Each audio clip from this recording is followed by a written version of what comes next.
Madam, ఎందుకు మీరు ఆ షాపే కావాలని పట్టుబడుతున్నారు? వదిలేయచ్చు కదా. అవసరమా? నీకు అవసరమా? డ్రైవర్ పని చేసుకోవచ్చుగా.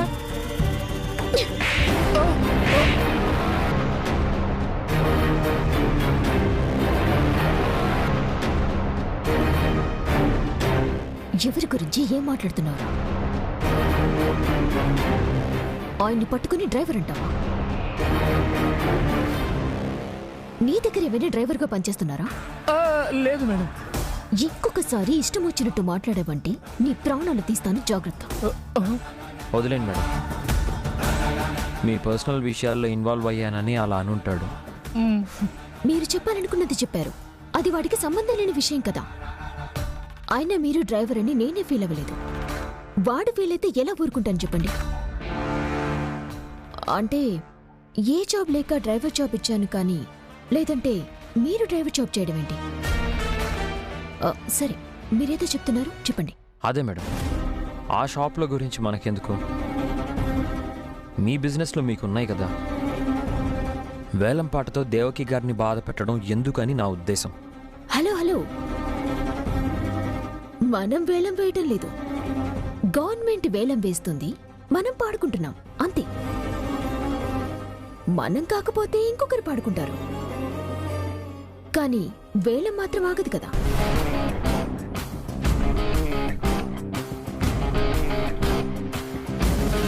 మీరు చెప్పినట్టు మనం బిజినెస్లు చేద్దాం, అలాగే ఈ షాప్లు మాత్రం మనం సొంతం చేసుకుంటాం. ఇది మాత్రం మిస్ అవ్వకూడదు.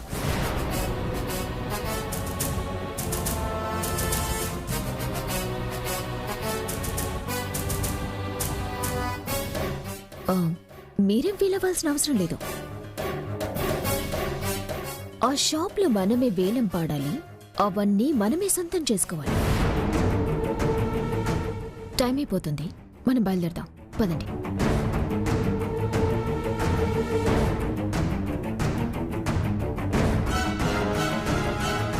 త్వరగా వెళ్ళాలి. మీరు వెళ్ళి కార్ రెడీ చేయండి.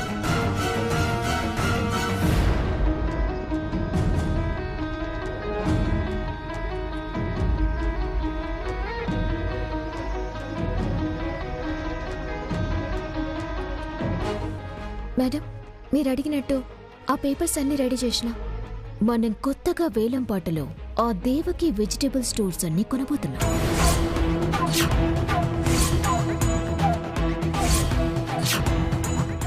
ఆ పని మీదే వెళ్తున్నాను. బై.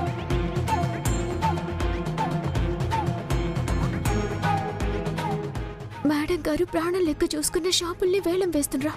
గతి జరిగితే మేడం బతుకుతారా? ఏదో ఒకటి చేయాలి. ఏం చేయాలి?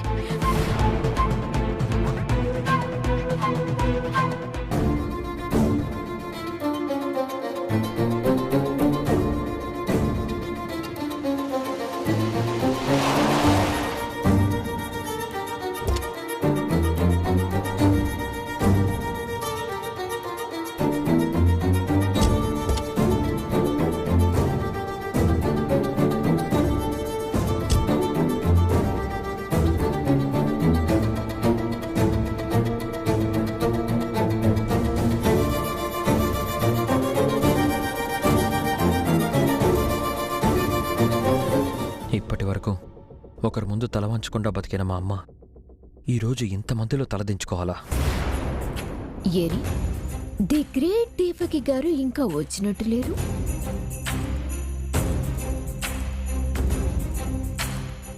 మీరేంటలా ఉన్నారు?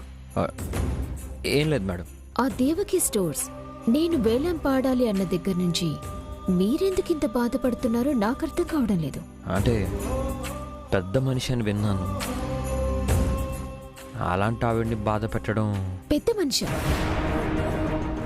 అందరికీ పెద్ద మనిషి కావచ్చు, కానీ నాకు మాత్రం చాలా చిన్న మనిషి. అందుకే ఎక్కడ ఏ బిజినెస్ లో తన పేరు వినిపించకూడదని డిసైడ్ అయ్యాను. అయినా మీరంత ఫీల్ అవ్వటానికి మనమే మావిని మోసం చేసి స్టోర్స్ అన్ని తీసుకోవటం లేదు. అఫీషియల్ గా వేలల్లో పాడుకుంటున్నాం. ఎట్టి పరిస్థితుల్లోనూ దేవకి స్టోర్స్ అన్ని ఈరోజు మనవి కాబోతున్నాయి.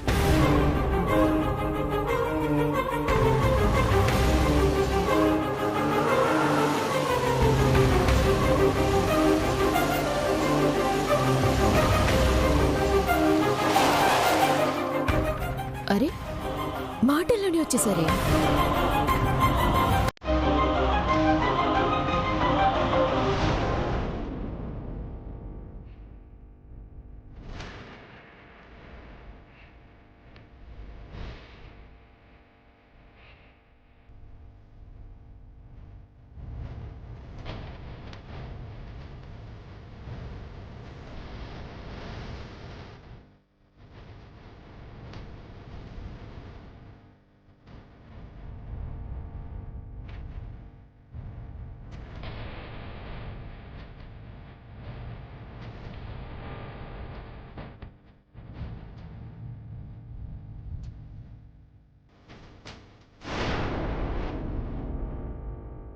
హలో, నమస్తే దేవకి గారు.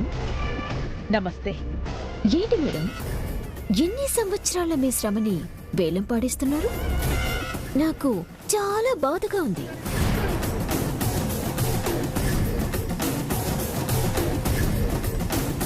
ఆ రోజు మేడం మీ షాప్స్ అన్ని నాకు ఇవ్వండి అని మీకు ఓపెన్ ఆఫర్ ఇచ్చాను. మీరు విన్నారా? ఓకే అని ఒక్క మాట అనుంటే పాపం ఈ రోజు ఈ పరిస్థితి వచ్చేది కాదు కదా. ఇప్పుడు మీకు ఇక ఛాన్స్ లేదు, చాయిస్ కూడా లేదు. వేలంలో ఈ షాప్లే కాదు, మీ స్టోర్స్ మొత్తాన్ని కొనిస్తాను.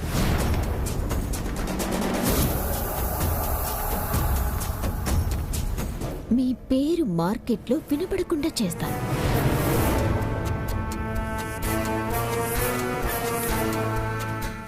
నా పేరు వినిపించకుండా చేస్తే నీకొచ్చే లాభం ఏంటి? నా పగ తీరుతుంది. నా మనసు ప్రశాంతంగా ఉంటుంది. పగ నా మీదెందుకు? నేను నీకేం చేశానని? ఏం చేశారు ఏంటి అనేది ముందు ముందు మీకే అర్థమవుతుందిలేండి. అప్పటికి మీరు రోడ్డు మీద ఉంటారు.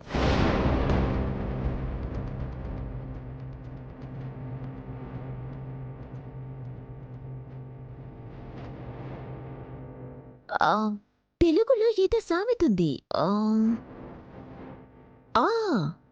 ఎంత పెరిగినా విరగడానికే అని. నేనెదిగింది ఒకరిని మోసం చేసి కాదు. నీలాంటి వాళ్ళు విరిచేస్తే విరిగిపోవడానికి నా కష్టం పునాదుల మీద నేను నిర్మించుకున్న సామ్రాజ్యం ఇది. ప్రపంచానికి వెలుగునిచ్చే సూర్యుడికి కూడా గ్రహణం పడుతుంది, కానీ అది కొద్ది క్షణాలే. చాలా నమ్మకంగా ఉన్నారు. నేను దేవుణ్ణి నమ్మాను, నా కష్టాన్ని నమ్మాను.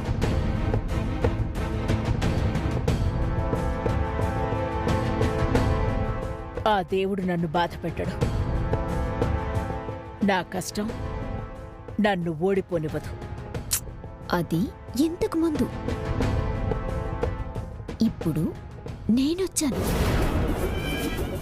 ఇక ముందు ముందు మీ కన్నీ ఓటమి.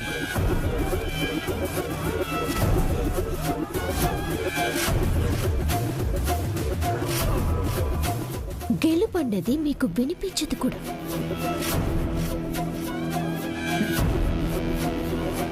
పచ్చటి చెట్టు కింద సేద తీరాలి అనుకోవడం తప్పు కాదు.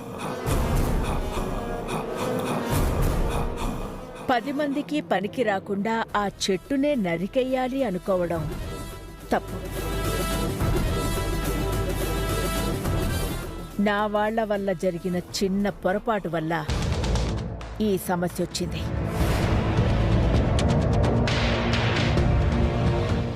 నా సమస్యని నువ్వు నీకనుకూలంగా మార్చుకోవాలి అనుకుంటున్నావు. ఇది సమస్య తీరిపోతుంది. ఆ సమస్యని నేను తీరనివ్వనుగా. అని నువ్వనుకుంటే సరిపోదు. ఆ పైవాడనుకోవాలి. నా జీవితంలో నీలాంటి వాళ్ళని ఎంతమందిని చూసుంటాను చెప్పు. ఈ రోజులాగా ప్రతిరోజు ఉండదు. నష్టం కష్టం ఒక్కసారి పరిచయం అయిన తర్వాత అంత త్వరగా వదిలిపెట్టదు. ఇన్ని రోజులు ఈ స్థాయిని, ఈ గౌరవాన్ని ఇచ్చిందా భగవంతుడు. ఇప్పుడు ఈ కష్టాన్ని, ఈ ఇబ్బందిని ఇచ్చింది కూడా ఆ దేవుడే. ఆయనకు అలవాటు. నా కష్టాన్ని ఆయన తీసుకుంటాడు. హలో మేడం, మీ నమ్మకం కాసేపట్లో మొదటిసారి నా చేతుల్లో ఓడిపోబోతుంది చూడండి.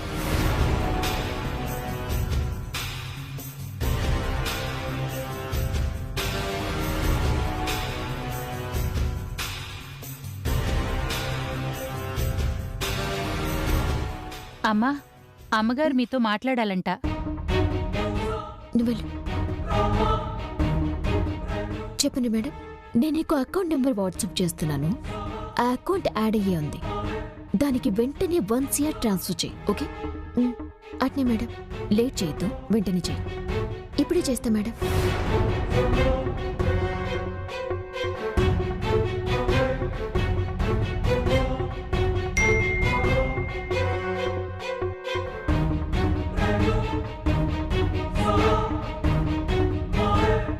ఈ నెంబర్ ఎక్కడన్నా చూసినట్టుంది. ఎవరిది?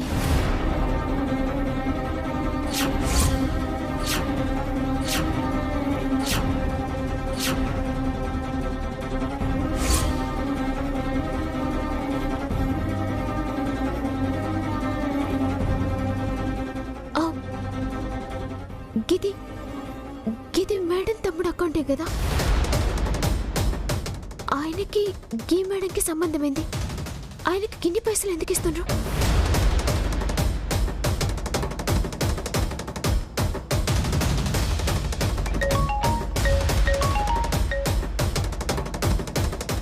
సెండ్ చేసావా?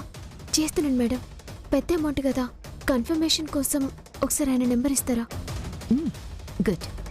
ఆ మాత్రం జాగ్రత్తగా ఉండటం మంచిది. ఇప్పుడే ఫోన్ నెంబర్ పంపిస్తాను.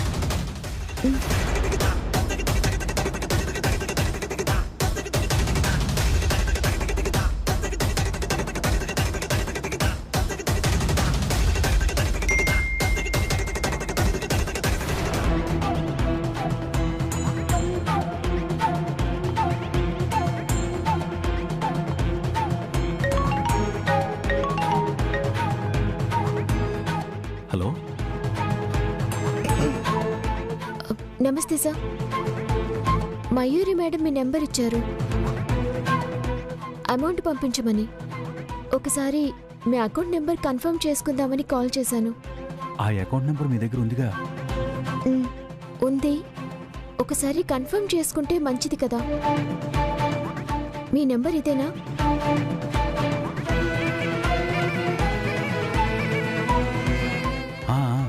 అదే నెంబరు. వెంటనే డబ్బులు పంపించండి. అలాగే సార్.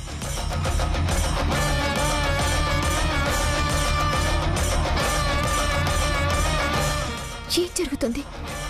మేడం తమ్ముడు గీ మేడం ఇద్దరు కుమ్మక్కై మేడం షాపులో వేలానికి వచ్చేటట్టు చేసిండ్రా? ఏం చేసైనా సరే మేడం షాపులో వేలం వాడకుండా చూడాలి. ఏం చేయాలి? ఏం చేయాలి?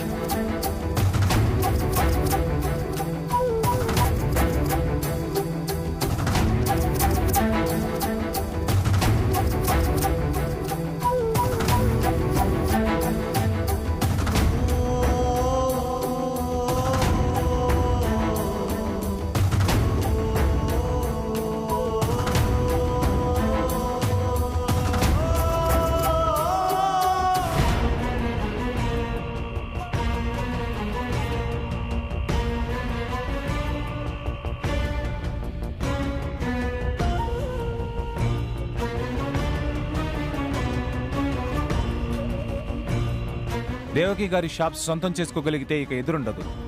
ఇప్పుడు ఈ షాపులు వేలంలోకి వచ్చాయంటే మిగిలిన షాపులు కూడా త్వరలో వేలానికి రావచ్చు. అదే జరిగితే అన్ని షాపులు నేనే వేలం పాడతాను. వెజిటేబుల్ బిజినెస్లో ఇప్పటికీ 2వ ప్లేస్లో ఉన్న ఈ పాట నేనే పాడి సిటీలో నేనే నెంబర్ 1 అవుతా. అలాంటి ఊహలైతే పెట్టుకోవద్దు. వేలల్లో ఆ షాపులన్నీ నేనే సొంతం చేసుకుంటాను. మీరు సైలెంట్ అయితే వేలం వేయాల్సిన అవసరమే లేకుండా సింగిల్ పేమెంట్ కట్టి షాపులన్నీ నా సొంతం చేసుకుంటాను.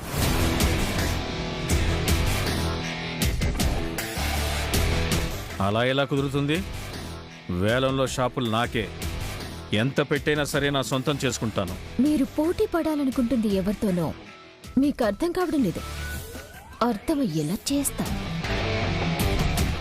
ఆఫీసర్ గారు,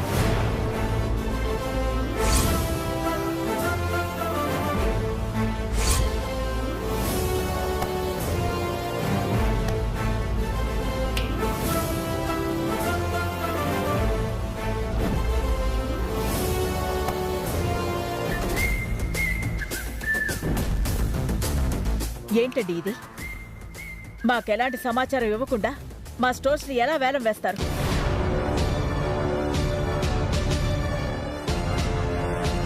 మీ మేనేజర్ గారికి నేను కాల్ చేస్తే కాల్ కలవడం లేదు.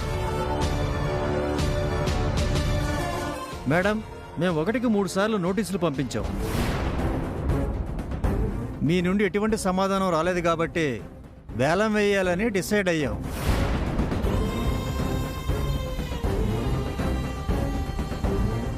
ఏంటి, నోటీసులు పంపించారా? Yes, as per loan agreement ప్రకారం అన్ని ఫార్మాలిటీస్ ప్రకారమే చేశాం.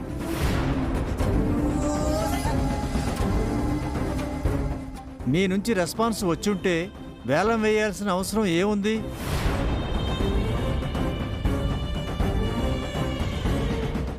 ఏంటి దశరథ్, 3 నోటీసులు వచ్చినా నా వరకు ఎందుకు రాలేదు? అసలేం జరుగుతోంది? పరిస్థితి ఇంత దూరం వచ్చే వరకు ఏం చేస్తున్నావు? అక్క, అది ఎలా జరిగిందో నాకు అర్థం కావట్లేదు. మావయ్య, అమ్మని నమ్మించి మోసం చేస్తున్నావు. వాళ్ళు నోటీసులు పంపించామంటున్నారు, నీకు తెలీదు అంటున్నావు. ఇక నువ్వు ఏం చూసుకుంటున్నట్టు? ఇందుకేనా అన్ని బాధ్యతలు నీకప్పగించింది? నిన్ను నమ్మి అన్ని బాధ్యతలు నీకప్పగించడం తప్పైపోయింది. తర్వాత చెప్తాను మీ సంగతి. ఆఫీసర్ గారు, మీకు కట్టాల్సిన డబ్బులు నేను కడతాను. వేలంపాట ఆపండి.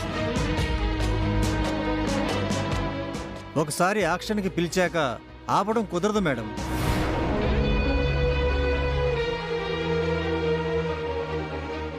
సరే, అయితే వేలం నేను పాడతాను.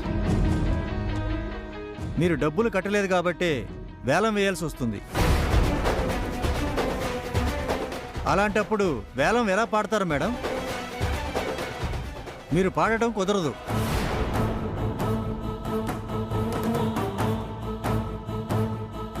సరే, నా తరపున నా తమ్ముడు పాడతాడు. మీరు కానీ మీ బ్లడ్ రిలేషన్ కానీ ఎవ్వరూ ఈ వేలంలో పాల్గొనడం కుదరదు.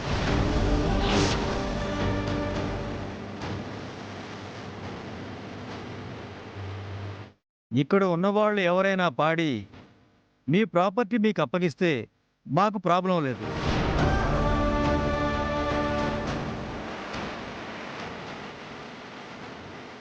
వేళానికొచ్చాక ఇప్పుడు డబ్బులు కట్టాలని చూసినా ప్రయోజనం ఉందా దేవకి గారు?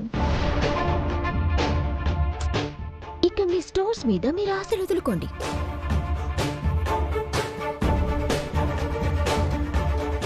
చివరి నిమిషం వరకు నా ప్రయత్నం నేను చేస్తాను. ఏం ప్రయత్నాలు చేస్తారు? ఎవరొచ్చి ఈ వేళ నాపుతారు? ఇంకా మీరు ఇంటికి వెళ్ళి రిలాక్స్ అవ్వండి. త్వరలోనే మిగిలిన స్టోర్స్ కూడా వేలానికి రావచ్చు. ఆ పరిస్థితి రాకుండా వెళ్ళి చేతనైతే కాపాడుకోండి.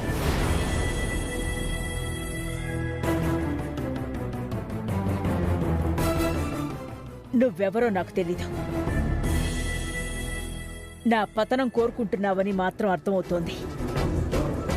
మనం చేసిన మంచే మన జీవితాన్ని శాసిస్తుంది అన్న సిద్ధాంతాన్ని నమ్మిన దాన్ని. నా నమ్మకమే గెలుస్తుంది. చూద్దాం. మీ స్టోర్స్ నావి అన్న నా నమ్మకాన్ని మీ నమ్మకం ఎలా గెలుస్తుందో.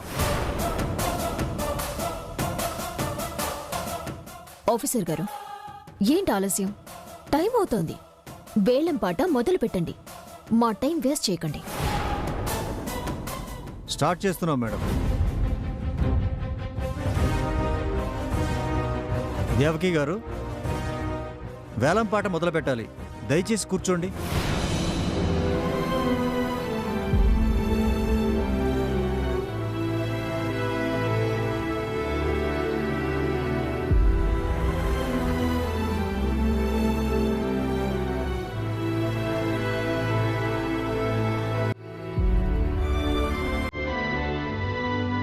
దేవకి వెజిటబుల్ సంస్థకు సంబంధించిన స్టోర్స్కి బ్యాంకు వారిచ్చిన లోను తీర్చనందున ఆ స్టోర్స్ని బ్యాంకు వారు వేలం వేస్తున్నారు.